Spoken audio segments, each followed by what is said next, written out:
Dans cette vidéo, nous allons comprendre comment fonctionne notre sommeil pour éviter la fatigue. Un bon sommeil est essentiel à une bonne santé. Et le manque de sommeil nous rend quand même un peu irritables. Imaginez le cycle du sommeil comme un train avec plusieurs wagons, parce qu'on ne dort pas d'une traite, mais on dort par tranche.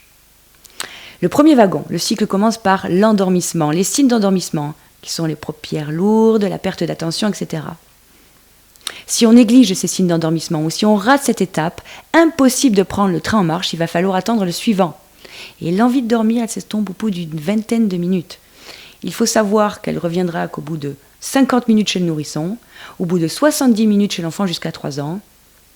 Et au-delà, il va falloir attendre entre 1h30 et 2 heures. Ça peut être très très très long. Le deuxième wagon, c'est le sommeil lent qui se décompose en sommeil lent léger et en sommeil lent profond. Dans le sommeil lent léger, là, on est encore très sensible au contact de l'environnement. Les bruits nous parviennent encore. Donc, mieux vaut s'abstenir de pénétrer dans la chambre durant le premier quart d'heure parce que ça risque de réveiller le dormeur et de le faire descendre du train et d'attendre le suivant. Dans le sommeil lent profond, là, tout contact avec l'environnement est interrompu.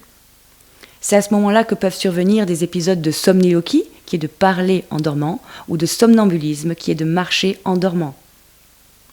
C'est aussi à ce moment-là que l'hormone de croissance rentre en action, fait grandir et permet la régénération des cellules usées.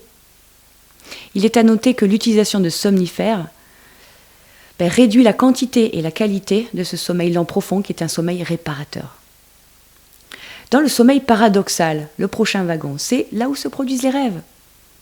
Le tonus musculaire est au plus bas, mais le cerveau redouble d'activité. C'est le phénomène contradictoire qui inspire le terme de paradoxal.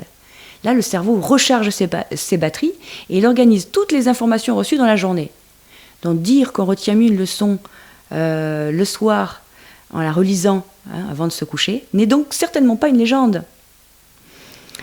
Il arrive même qu'on trouve une solution à un problème relationnel ou de maths au réveil. La nuit porte conseil. Les rêves et les cauchemars ont leur utilité. Ils permettent d'évacuer les tensions. Le rêve, il favorise aussi la maturation du cerveau. Il aide au développement de la mémoire.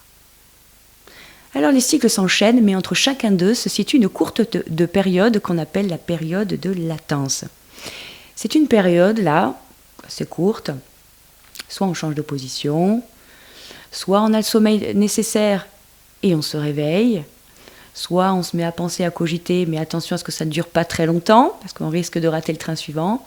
Soit on va faire pipi, ou soit on prend le train suivant.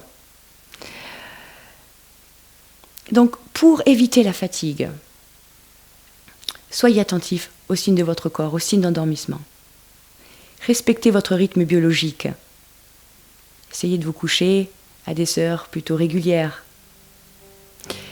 Et surveillez aussi votre alimentation qui influence votre sommeil. Le sommeil est réparateur.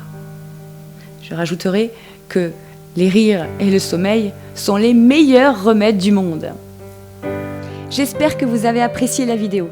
N'hésitez pas à la liker si elle vous a plu et la faire partager. Et si ce n'est pas déjà fait, n'oubliez pas de vous abonner et d'activer la notification pour ne rater aucune vidéo chaque semaine. Si vous avez des questions, des idées ou des commentaires, n'hésitez pas à les laisser en bas de la vidéo. Je me ferai un plaisir de vous répondre. À très vite.